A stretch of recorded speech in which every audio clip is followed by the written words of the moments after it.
Monsieur, does this mean Overwatch is back?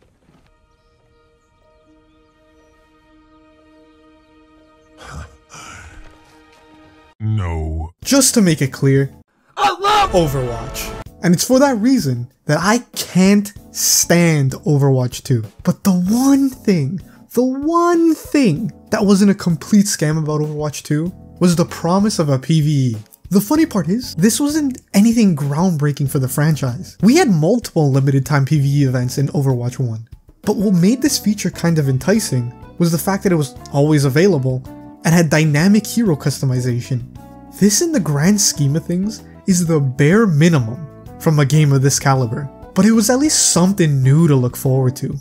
Something to at least set Overwatch 2 apart from Overwatch 1. Hell, it even had Donkey sounding like this. There's a lot to get excited about, and it's getting easier now to imagine the incredible game Overwatch 2 could be.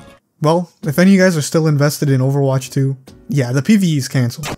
What this essentially means is, there is no meaningful difference between Overwatch 1 and 2, which just makes the intentions of Overwatch 2 painfully obvious. I've been saying this ever since Overwatch 2 got announced, but Blizzard never intended for Overwatch 2 to be a new game. The only reason Overwatch 2 exists is because they wanted to monetize the content and DLC they were making for the original Overwatch. They slapped a 2 on their 7-year-old game and made it free so they could inject it with the same monetization system as Fortnite. If you don't believe me, ask yourself this. Is there anything in Overwatch 2 that couldn't have easily been added to Overwatch 1? This whole plan that Blizzard concocted is the most mustache-twirling evil villain shit I've ever seen from a video game company. And I haven't even mentioned the stuff that goes on behind the scenes over there. That's a whole other rabbit hole of villainy. But this trend of not delivering on promises is something I do want to talk about. This seems to have become a running trend with video games, where promises and deadlines just don't matter anymore. I find it ironic that it's always the biggest video game franchises that seem to always be late on their promises. Pokemon is notorious for being late when it comes to Pokemon Home compatibility. For those unaware, Pokemon Home is a subscription-based service that acts as storage for all of your Pokemon. Now, the newest games, Scarlet and Violet, came out November 18th, 2022, and they had announced it would be compatible early 2023. As of making this video, Scarlet and Violet are still not compatible, and 2023 is almost halfway done. Now, this next one has always been crazy to me, because I bet most of you don't even remember this happened. GTA 5 came out on September 17th, 2013. Damn, that's a decade ago.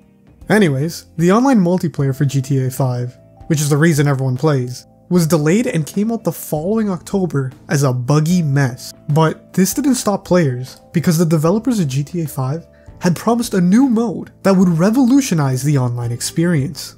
Heists. Basically a cool co-op mode you could play with other people. Now, how long do you think it took before we finally got this feature? A week? A month? 2 months? It took 2 years before heists were added to the game. A feature that was promised on release came out almost 2 years later. Now, I myself had bought the game on release and dropped it a couple months after the horrible online experience. It still shocks me to this day that I'm the only one that seems to remember all this. But back to the topic at hand. What Overwatch 2 is doing here is just on a whole nother level. They tricked people into investing their time and money into this fraud of a game. They took away everything that made Overwatch great in the first place, all while dangling a cute fox girl to distract you. Having complete empty promises like this shouldn't be tolerated.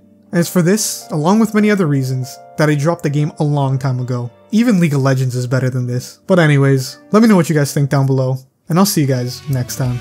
Ciao, fellas.